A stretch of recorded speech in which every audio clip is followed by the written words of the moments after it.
Have you ever tried to push a car that's run out of petrol or stop a heavy shopping trolley from rolling away?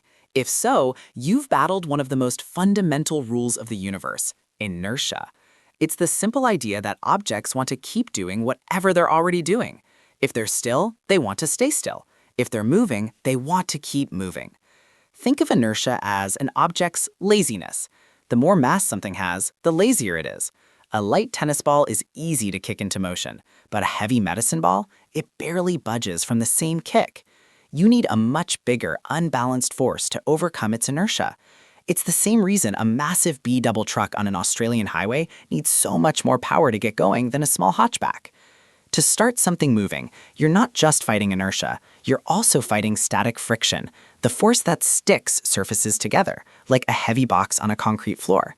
That initial shove is always the hardest part. Stopping is the same process, just in reverse.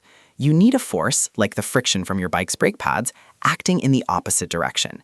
This is all summed up by Sir Isaac Newton's first law of motion.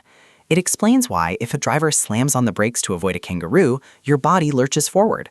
Your body has inertia. It wants to keep moving at 100 kilometers an hour, even though the car has stopped.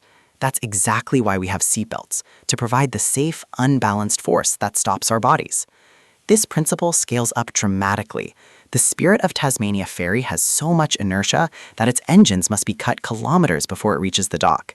It's a constant tug-of-war, an object's resistance to change versus the forces we apply. Understanding this struggle is what makes us great engineers, safe drivers, and even better athletes.